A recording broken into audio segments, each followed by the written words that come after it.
Bienvenue dans le podcast consacré à la culture d'entreprise. Je suis Patrick Vigneault, harmoniste. Est-il possible d'avoir une culture d'entreprise authentique, sincère, utilisée tous les jours? Oui, c'est possible. Oui, de telles entreprises existent. Oui, elles se développent en général magnifiquement, justement en s'appuyant sur leur culture. Allons à la découverte aujourd'hui d'une magnifique culture d'entreprise, celle de Nature et Découverte. Nous avons tous été dans des magasins Nature et Découverte et nous sommes ressortis avec un livre, une huile essentielle, un jouet scientifique ou encore un instrument de massage. Nature et Découverte a été créée en 1990 et a été précurseur en se positionnant dès le départ sur le commerce de produits respectant l'homme et la nature. J'ai la chance de connaître à la fois les fondateurs, François et Françoise Lemarchand, ainsi que leur fils Antoine, qui a repris le flambeau. Et c'est Antoine qui a la gentillesse aujourd'hui de nous faire voyager au cœur de la culture de Nature et Découverte.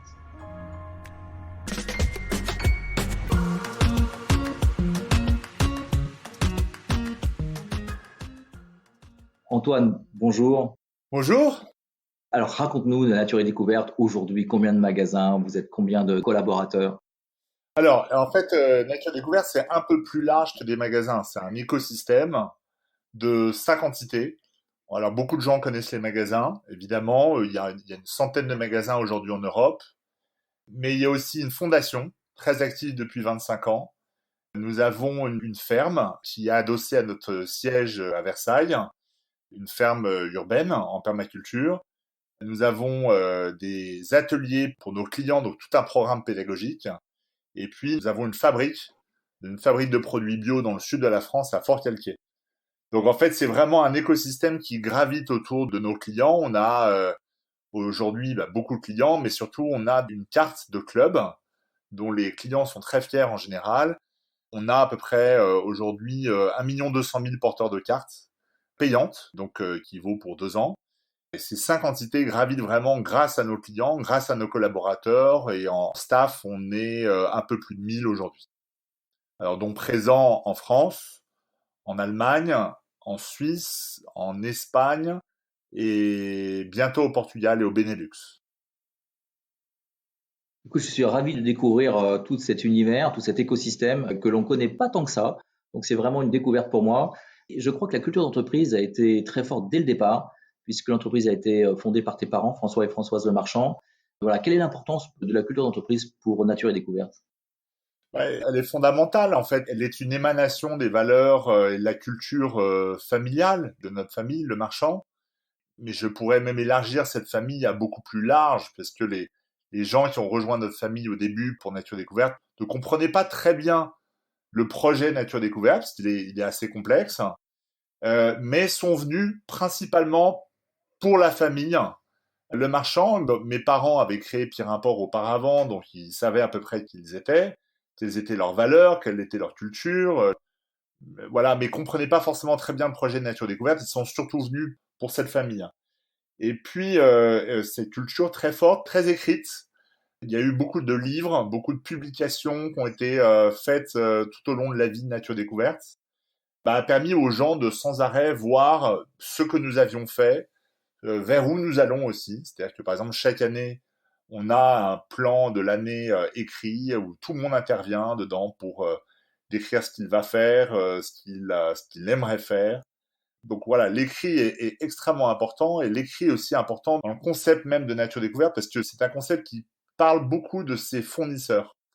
Quand vous allez dans un magasin, vous avez une offre abondante, trop parfois, et nos clients nous disent, ce qui est génial chez vous, c'est qu'on peut prendre un sandwich et aller dans votre magasin pour apprendre des choses, parce qu'en fait, vous parlez énormément de vos produits, de vos fournisseurs. Qui sont-ils? Dans quelle région travaillent-ils? Comment s'appelle le fondateur? Et c'est ce tissu de 500 fournisseurs qui donne aussi beaucoup de vie et beaucoup de contenu à notre concept, je dirais. Après, si je peux préciser, qu'est-ce que nous permet cette culture d'entreprise qui est très forte? Pour moi, elle nous permet 2 choses. Évidemment, la première, c'est on a beaucoup basé notre concept sur la fidélité. Et j'aime beaucoup, moi, dire que le rôle d'un chef d'entreprise, c'est de travailler la fidélité des actionnaires, évidemment, faire en sorte que les actionnaires soient fidèles, restent contents, celle des collaborateurs et celle des clients. On comprend que la fidélité nous permet d'absorber les chocs sans trop de difficultés. On a 30 ans cette année. La fidélité aujourd'hui, c'est par exemple l'indicateur qui rend des startups très valorisées. C'est-à-dire que quand vous avez des utilisateurs qui sont fidèles, évidemment, on parle beaucoup du time value of money, qui est grosso modo combien de temps ces clients vont rester. Et puis la deuxième chose de la culture d'entreprise, c'est l'autonomie. C'est-à-dire qu'en fait, ce qui est intéressant, c'est de voir que mon père a fait 2 MBA, lui il a fait le MBA d'Harvard, mais après il a fait du management by absence, où grosso modo il était très peu là. Et en fait, la culture d'entreprise a permis cette absence, a permis de faire que les gens se dirigent eux-mêmes, puissent sélectionner les produits par eux-mêmes, développer l'entreprise par eux-mêmes, souvent en se référant à cette culture d'entreprise, à ses valeurs, et donc en avançant sans forcément avoir un management omniprésent qui fait régulièrement des to-do list. Alors, c'est vrai que lorsqu'on rentre dans un magasin Nature et Découverte, on rentre dans un univers. C'était vraiment un concept complètement original au départ. D'ailleurs, je crois que Nature et Découverte a vraiment révolutionné le concept du magasin classique avec une offre classique. Là, l'offre est hétérogène, ouvre vers de nombreux univers. Donc, comment tu peux décrire finalement cette culture, cet univers? Et si tu devais mettre des mots sur la culture d'entreprise Nature et Découverte, quels seraient-ils? C'est une très très bonne question. Alors, les qualités, les défauts de notre culture d'entreprise. D'abord, c'est des magasins qui sont multisectoriels. Et donc, c'est une sorte de concept store qui mélange des produits pour enfants, de bien-être, d'astronomie, de jardinage, d'outdoor. Donc, il y a beaucoup d'univers. Le tout relié par le livre, puisque le livre, chez nous, représente quasiment 20% du chiffre d'affaires. Donc, c'est quand même un concept avant tout culturel. Mais cette profusion est complètement à l'image de notre personnalité, notre culture, qui est, je dirais, très foisonnante, très curieuse. On est un peu curieux de tout. C'est vrai que le défaut de ça, c'est que beaucoup de clients disent c'est le bazar chez vous, il y a beaucoup trop de choses, on n'arrive pas à se repérer. Ce qui est néanmoins intéressant, c'est qu'à chaque fois qu'on a fait des concepts, des évolutions de notre concept pour le rendre beaucoup plus clair, beaucoup plus classé, tous ces univers, eh bien les clients les ont rejetés aussi. Et quand on leur a demandé, mais on comprend pas, vous nous aviez dit que c'était trop foisonnant, ça partait dans tous les sens. Les gens disent oui, c'est vrai, mais finalement, nous, ce qu'on aime bien, c'est le côté un peu français, le côté aussi un peu caverne d'Ali Baba, du côté un peu place de l'Étoile, où ça part dans tous les sens, mais finalement, la circulation arrive à se faire. Voilà. Et donc, ça, c'est les qualités et les défauts de ce côté foisonnant. Le côté généreux aussi, on peut dire. On a été un des premiers concepts, par exemple, à prendre beaucoup de place pour nos clients. Quand on est arrivé, on a mis des chaises, des bancs parfois, on a mis du thé gratuit pour nos clients, on a mis des espaces, en tout cas, de relaxation pour nos clients. Et tout le commerce nous disait, mais écoutez, vous êtes des malades, au coût du mètre carré de loyer, il faut mettre des produits, il faut mettre des portants, il faut remplir vos piles de produits, sinon jamais vous y arriverez. Et finalement, cette générosité, elle a été très bien perçue par le client. On a cette culture d'entreprise qui est de dire que plus on donne au client, plus lui va nous rendre. Et je pense que les 30 ans d'histoire de Nature Découverte montrent bien ça. Montrent qu'en fait, on a essayé toujours d'être généreux et de tirer les clients vers le haut, par du livre, par des produits de longue durée, qui sont sains, qui sont traçables, puisqu'on parle beaucoup de nos fournisseurs. Et les clients nous ont rendu au quintuple ce qu'on leur a donné parce que se sont dit bah pour une fois on a un commerce qui est intelligent, voilà, qui a un commerce qui est cultivé, qui est généreux. Certes, il est foisonnant, mais il est généreux. Cette générosité, son défaut, c'est qu'au bout d'un moment, bah, comme tu le disais en introduction, elle brûle les pistes. Les gens nous disent mais alors attendez, on ne comprend pas très bien, vous avez une fondation, puis en même temps des magasins, puis une ferme, puis vous organisez des ateliers. En fait, vous faites plein de trucs, on ne le sait pas. Alors, les gens aujourd'hui nous reprochent beaucoup de ne pas le savoir. Et pendant longtemps, nous, notre culture d'entreprise était de faire et laisser dire. On se disait, ça sert à rien de trop s'enorgueillir de tout ce qu'on fait. On est en France, il vaut mieux faire notre labeur, et puis si les gens découvrent qu'on donne une partie de l'argent à des associations, et ben tant mieux. S'ils découvrent par hasard qu'on organise des sorties dans la nature, bah, tant mieux. Mais finalement, on ne veut pas participer à ce mouvement qui pourrait être assimilé à du greenwashing. On veut voilà, faire et laisser dire, sauf qu'on a vu que le défaut de ça, c'est que les gens ne le savent pas. Ils ne prennent pas forcément le temps d'aller chercher ce que vous faites sur Internet. Et aujourd'hui, ils nous le reprochent. Aujourd'hui, ils nous disent, franchement, vous faites plein de choses, mais vous ne le dites pas, et c'est vraiment dommage. Donc voilà deux, trois éléments de notre culture d'entreprise, avec leurs avantages et leurs inconvénients. Et je crois qu'au finish, on peut dire que ces éléments ont fait que Nature Découverte aujourd'hui fait partie des marques préférées des Français, en tout cas des enseignes préférées des Français, alors qu'on n'est pas une très grande entreprise de retail, on n'a que 100 magasins, hein, donc c'est pas énorme comparé à des chaînes beaucoup plus connues, mais on a un taux de notoriété qui est celle de chaînes qui sont 3 à 4 fois supérieures en nombre de magasins. Écoute, moi, je me rappelle m'être allongé sur un hamac dans un magasin Nature et Découverte, prendre un bon bouquin. Donc, c'est vraiment effectivement des petits moments de bonheur. Une question à propos du livre. Tu as parlé de pas mal de livres. Il y a un livre qui a été fait par tes parents, François et Françoise, qui retrace le passé. Donc, est-ce que ce livre est utile pour fonder les racines de l'entreprise, mais aussi comment la faire évoluer? Toi, tu as pris les rênes de l'entreprise, d'une entreprise familiale. Comment s'est passée cette prise de fonction? Et bien sûr, il faut transformer une entreprise, pour la moderniser. Comment ça se passe? Ouais, alors la question de la prise de fonction, et moi j'ai repris ça il y a 10 ans, et j'ai mûrement réfléchi parce que j'avais monté plusieurs entreprises avant, donc j'étais plutôt un entrepreneur, et puis j'ai racheté une entreprise entre-temps, et j'avais revendu cette entreprise 7 ans après, et puis voilà, la question était de se dire, est-ce que je recrée une entreprise? Et puis je voyais mon père qui lui disait, voilà, moi j'aime beaucoup l'objet magasin, mais le digital c'est pas mon truc, l'international c'est pas mon truc. Et il se trouve que c'est quand même des expériences que moi j'avais. Donc ça c'est la première chose. Et à la faveur d'un MBA en temps partagé que je faisais à cette époque-là, je lui dis, écoute, si tu veux, moi je te file un coup de main pendant ce temps partagé que j'aurai pour développer le digital international, et travailler un peu avec les équipes. Et finalement, en travaillant avec ces équipes, je me suis dit, mais attends, c'est une boîte, comme je le disais tout à l'heure en intro, c'est une émanation des valeurs de notre famille. Et donc je me suis dit, mais jamais je pourrais trouver autre chose d'aussi complet, aussi cohérent que Nature Découverte, à l'âge que j'ai, c'est-à-dire à l'époque j'avais 35 ans, 36 ans, quand j'ai repris Nature Découverte. Et ça tombait bien parce que mon père, ne comprenait pas forcément, il n'avait pas forcément envie de développer dans ces domaines-là. Or, c'était l'avenir. Et puis deux, avait un souhait qui était d'avoir les mains dans la terre. Après en avoir beaucoup parlé avec Nature Découverte, il s'est dit, moi je veux revenir les mains dans la terre, et il est devenu agriculteur bio en Bretagne. Donc il fait de la permaculture aujourd'hui, et donc c'était un très bon concours de circonstances. Et puis troisième concours de circonstances, ça a été que j'ai repris ça dans un moment où le chiffre, le business commençait à baisser. Donc il y avait un programme assez musclé à apporter à Nature Découverte pour remonter. Et j'ai repris ça dans le contexte d'une crise financière, hein, des subprimes, qui a eu un impact ensuite économique et social qu'on connaît. Et forcément, Nature Découverte, ce ne sont pas des biens qui sont fortement nécessaires dans ces moments-là.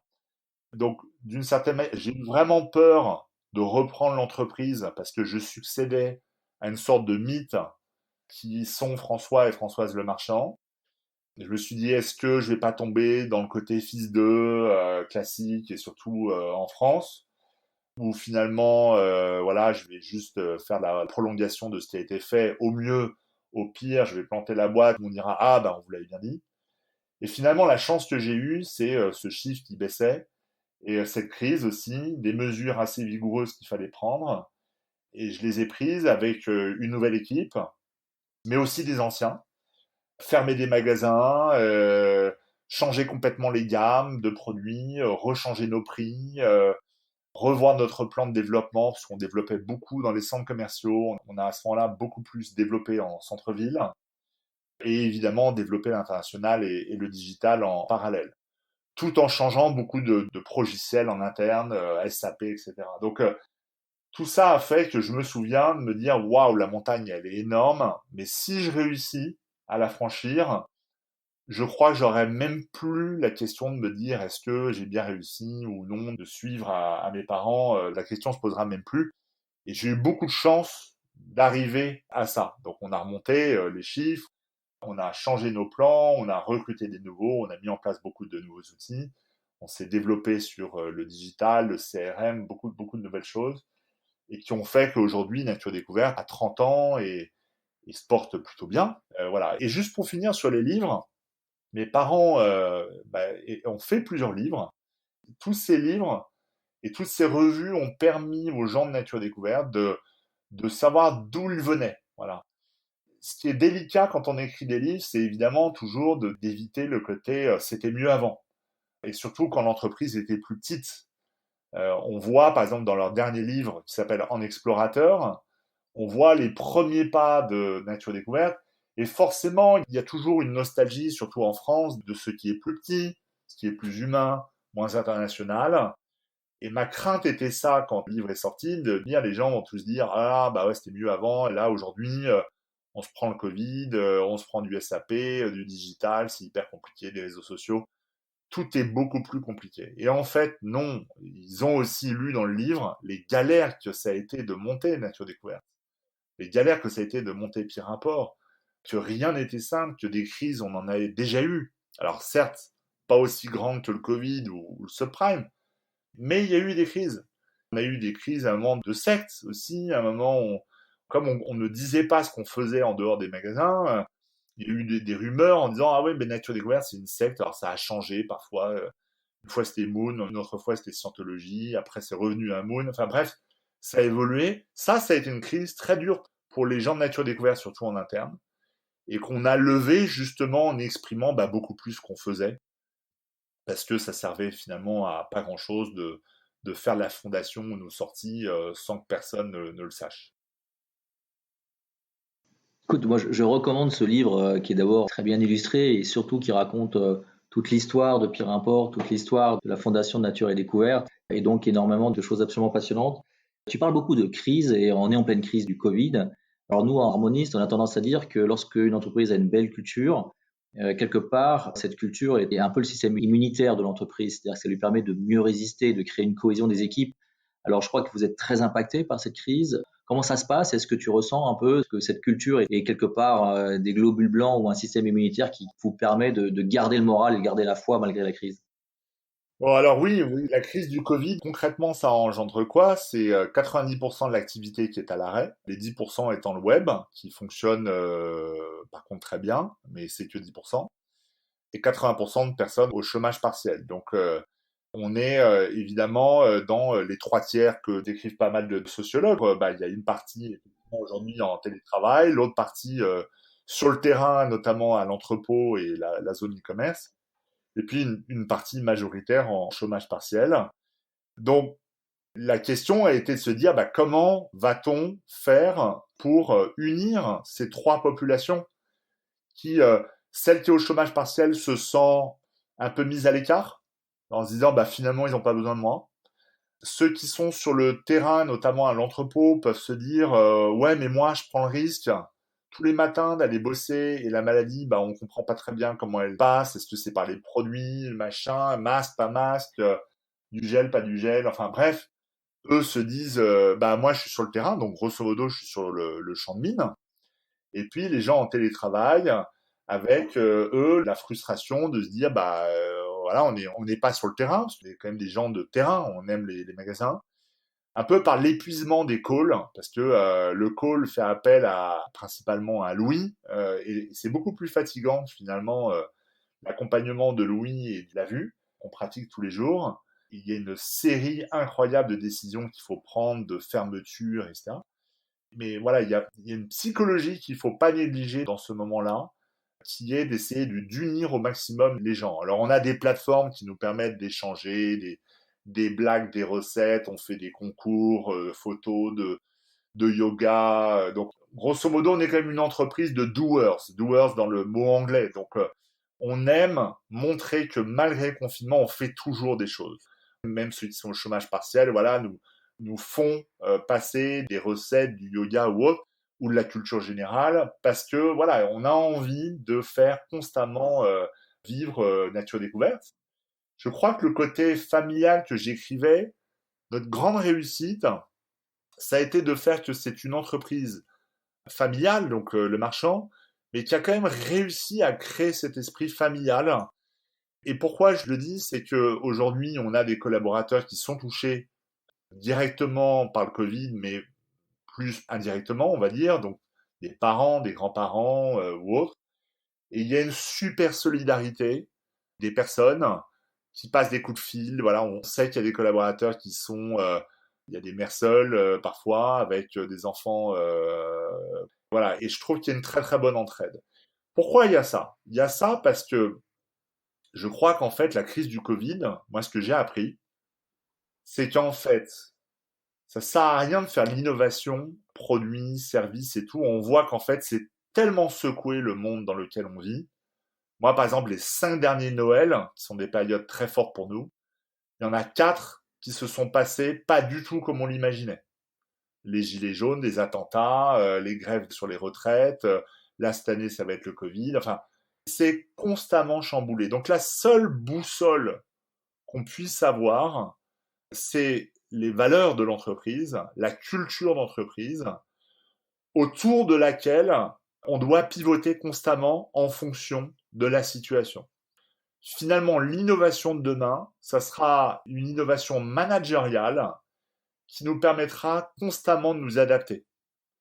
Et je crois que s'il y a à mettre 100 euros d'investissement demain, il ne faut pas forcément les mettre dans des nouveaux produits ou des nouveaux services, il faut surtout les mettre dans l'apprentissage de ce management qui s'adapte à toutes les situations.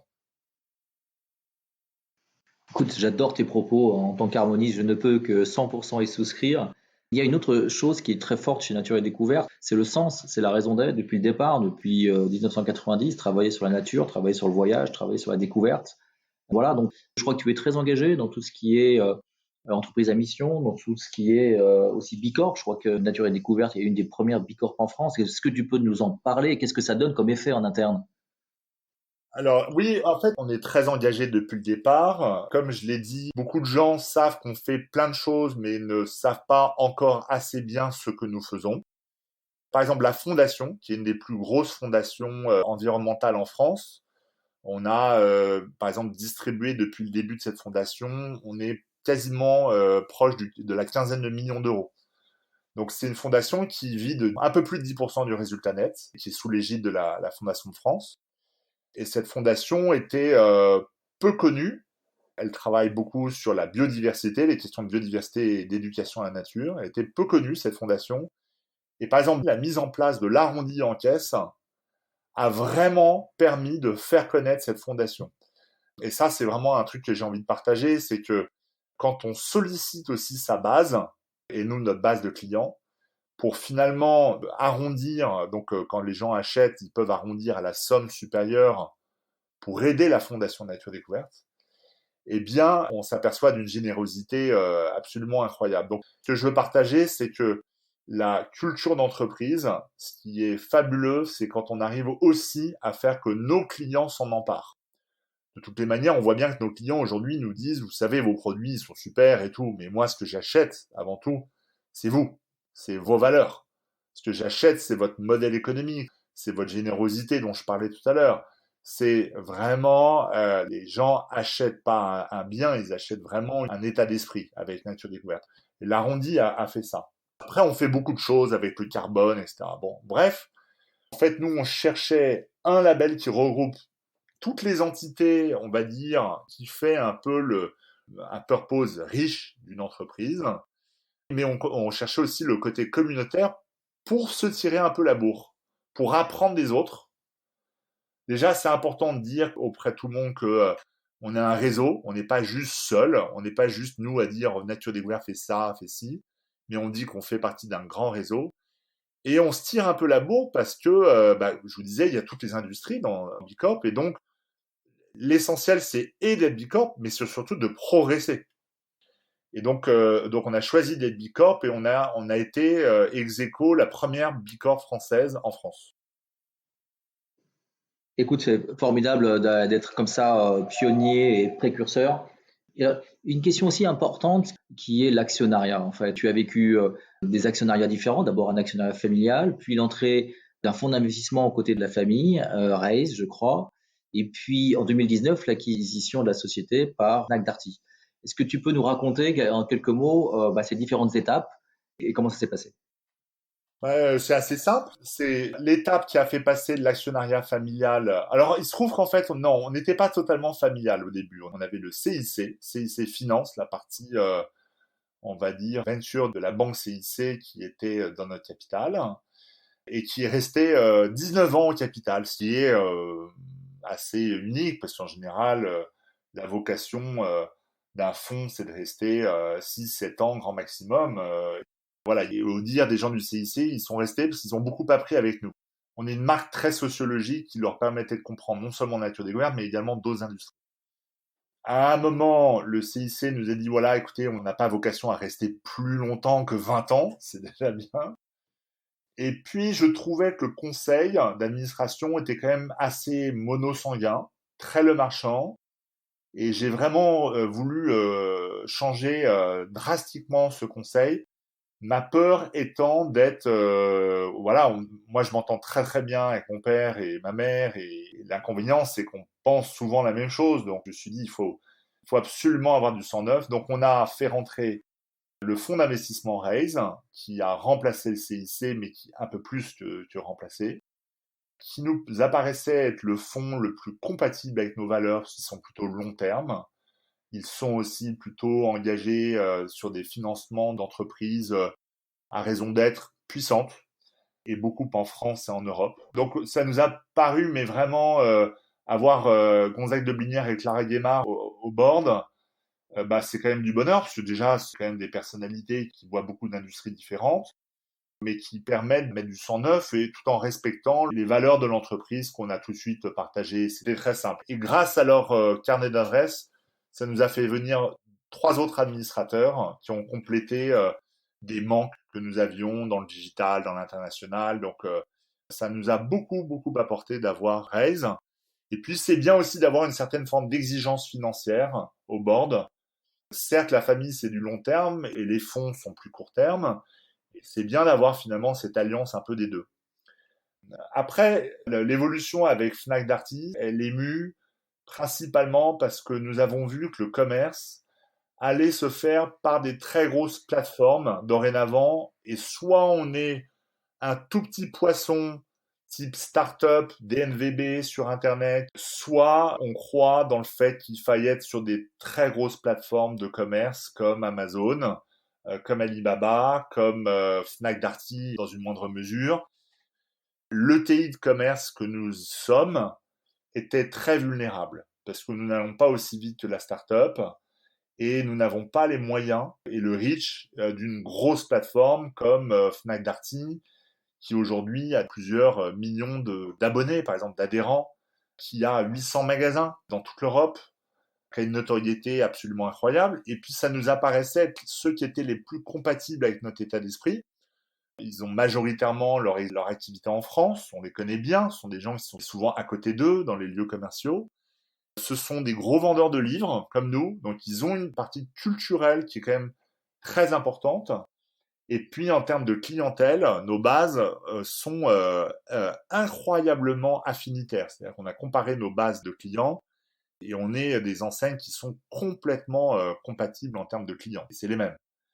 Donc ça nous a paru intéressant. De leur côté, ce qui les intéressait, c'est évidemment le côté engagé et green de Nature Découverte qu'on a toujours eu, et une entreprise qui a une marque prestigieuse, qui a une raison d'être aussi affirmée que Nature Découverte, ne pouvait que les intéresser, avec aussi une partie de produits exclusifs, puisque 70% de notre chiffre d'affaires aujourd'hui, ce sont des produits que vous ne pouvez pas trouver ailleurs que chez Nature Découverte. Donc, très bonne complémentarité de valeurs, de culture, de besoins. Et donc, cette vente s'est faite l'été dernier. C'est un mariage qui se fait, alors pas entre égaux, parce que c'est beaucoup plus gros que nous, hein, mais c'est un mariage intelligent, parce que les deux parties trouvent vraiment ce qui leur manque le plus. Nous, ce qui nous manquait, c'était la plateforme. c'est le fait de pouvoir ouvrir des mini nature découvertes dans les Fnac Darty, surtout dans les Fnac qui sont plus affinitaires, d'être présent sur leur site internet qui est quand même le troisième acteur du digital, du e-commerce en France. Et puis, ils sont présents également dans des pays dans lesquels nous n'étions pas, comme l'Espagne ou le Portugal. Donc, ça complète très intelligemment les choses.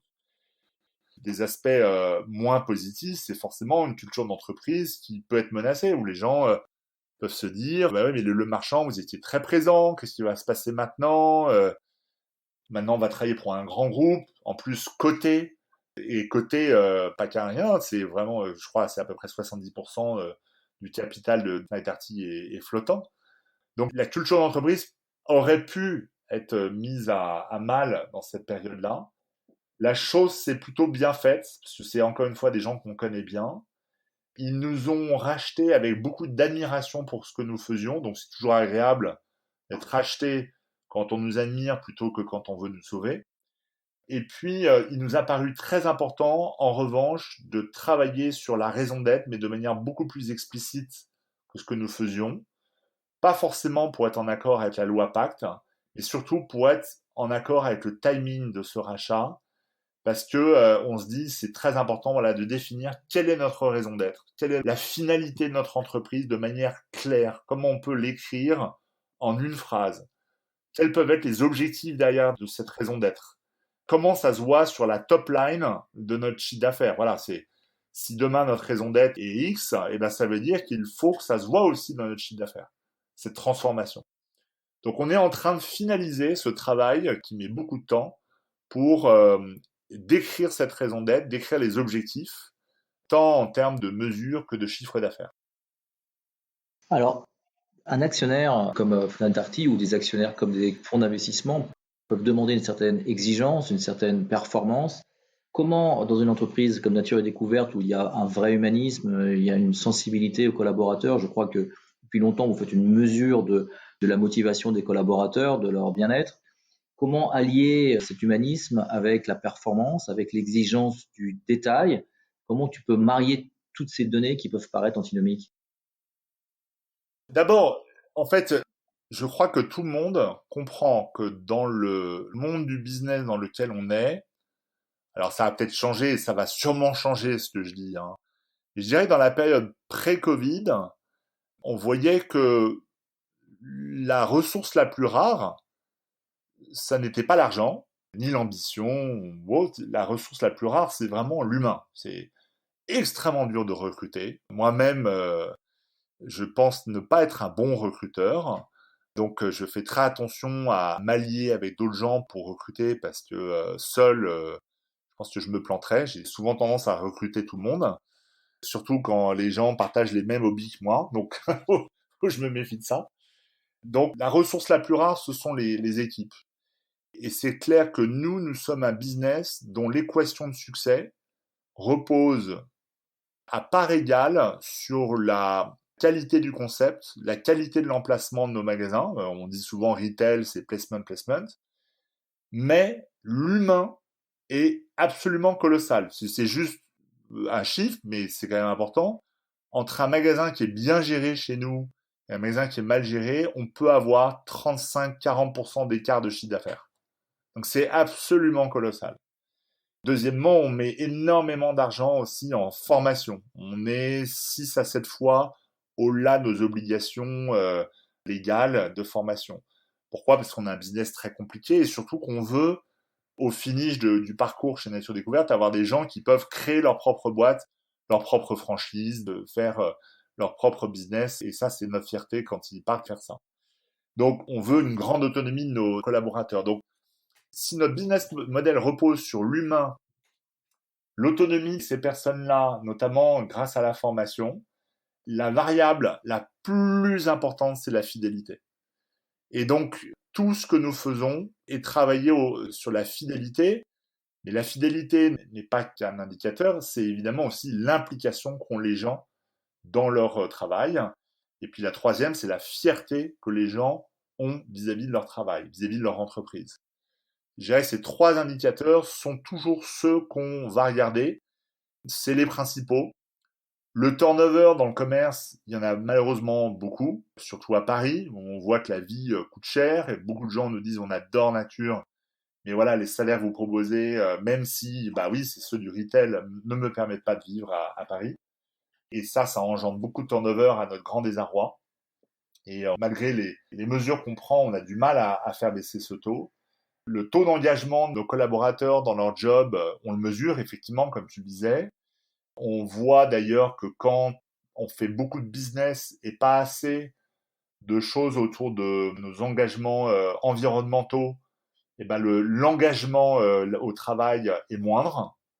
Et la fierté, c'est exactement pareil. La fierté repose chez Nature Découverte beaucoup parce que les équipes qui rentrent chez Nature Découverte nous disent souvent, en fait, chez vous, j'ai l'impression de rentrer dans un système qui a l'efficacité des entreprises avec la sincérité d'une ONG. Et c'est ça que j'aime bien, c'est ce mélange d'économie de marché et en même temps le côté puriste, ou en tout cas sincère, de l'ONG, qui n'est pas forcément super efficace parfois, mais dans lesquels on trouve très très souvent des belles âmes, des beaux projets, beaucoup de profondeur. Et je crois que c'est ça que les gens aiment bien chez Nature Découverte. Donc, travailler ces trois aspects m'apparaissent très très importantes. Je dirais, tout ça, cette période, c'est pré-Covid. La période post-Covid, il va falloir garder ça. Parce que l'aspect humain sera toujours la ressource la plus rare. On voit que l'argent aujourd'hui, malgré tout, il y en a. Certes, ça crée de la dette, mais il y en a. Et le temps, on en a de moins en moins, mais la mesure du temps est très compliquée puisque on fait des projets qui sans arrêt sont chamboulés. Donc on en revient à la capacité d'adaptation. Et pour avoir la capacité d'adaptation, il faut avoir une culture humaine très très forte, très puissante. Donc je crois que le centre de gravité de tout ce qu'on fait, c'est cette culture d'entreprise et de montrer que l'humain est la valeur capitale de cette entreprise. À condition que ça soit bien managé, à condition qu'on ne tombe pas dans les poncifs du séminaire à jeu de baballe, voilà, à condition par exemple que le courage soit de mise ou que la franchise soit de mise, c'est très important pour nous. Souvent, on nous dit, vous n'êtes pas bienveillant quand vous me dites les choses. On dit si, on est bienveillant quand on te dit des choses justes. Voilà. La franchise est une valeur qui tyrannise aujourd'hui les managers. Ils sont persuadés qu'un prud'homme va arriver derrière un petit excès de franchise. Mais pour nous, c'est absolument capital. Et je crois que les gens de Nature Découverte peuvent s'enorgueillir de dire qu'ils sont managés par des gens qui sont courageux et qui leur disent franchement les choses, celles qui sont sympas et celles qui sont moins sympas. Alors, on sent dans tes propos une vraie sincérité, une vraie authenticité. Comme dernière question que je te poserais, quel conseil donnerais-tu à un entrepreneur qui a envie, qui a ce terreau favorable, qui a cet humanisme et qui n'ose pas investir, comme toi tu l'as fait dans tes locaux, tu l'as fait dans le Bicorp, tu l'as fait dans la formation des collaborateurs, donc c'est vraiment beaucoup d'argent qui est investi pour créer cette culture en amont. Quel conseil ou quel encouragement lui donnerais-tu? Je dirais d'abord qu'il ne faut pas lésiner sur ça. Un start-upper aujourd'hui n'a aucun mal à trouver de l'argent. Il n'y a qu'à se baisser. Il y a encore beaucoup d'argent. Et sur le compte d'épargne des Français, comme dans des fonds d'investissement et tout. On verra. Encore une fois, je parle vraiment dans un moment de crise et je ne sais pas encore comment les choses vont évoluer. Mais si la fidélité des collaborateurs et l'engagement des collaborateurs et leur fierté sont les valeurs cardinales, c'est ça qu'il faut qu'ils travaillent. Et donc, déjà, premier conseil, c'est pas lésiner sur des moyens qui permettent aux collaborateurs de travailler en autonomie. Moi, j'aime pas trop le côté bien-être au travail ou même qualité de vie au travail, je trouve que c'est pas très beau. Par contre, je crois qu'en fait, il faut viser au bonheur au travail, au bonheur de travailler dans sa boîte. Voilà, ça, je pense que ça, c'est un très bon objectif de se dire, vise à faire que tes collaborateurs aient du bonheur à bosser dans ta boîte, par toutes les conditions que tu vas créer. Mais le bonheur, je crois qu'il se fait, et surtout vis-à-vis des nouvelles générations, mais même des anciennes en fait, hein, si on sait à quoi sert notre travail. Je suis quand même encore assez bluffé du nombre de gens qui parlent de Valo, d'EBITDA, TRI en objectif, hein, ou même de start-upers qui disent mon objectif c'est la revente. Alors qu'en fait, l'aspiration des gens, c'est certes d'avoir du bonheur, mais ils aspirent aussi à ce que leur entreprise ait une utilité. Si cette entreprise a une vraie utilité, et la crise du Covid va amplifier ça, c'est clair que si ta marque, elle ne sert à rien, si ta marque, elle n'est pas une marque CARE, C-A-R-E, qu'elle prend pas soin de l'environnement ou des gens, les gens vont dire, mais en fait, elle sert à rien, ma boîte. Et si ils sentent qu'elles ne servent à rien, sauf à délivrer un peu d'EBITDA ou de TRI ou je sais pas quoi, elles n'en seront pas fières. Et ce start-upper aura des mauvais collaborateurs. Il ne va pas créer les conditions pour avoir les meilleurs. Et les startups qui réussissent aujourd'hui ont forcément les meilleurs. Ça, j'en suis convaincu. Antoine, un grand merci. C'était vraiment une bouffée d'inspiration cet échange. Vraiment un grand merci à toi. Mon plaisir. Merci à toi.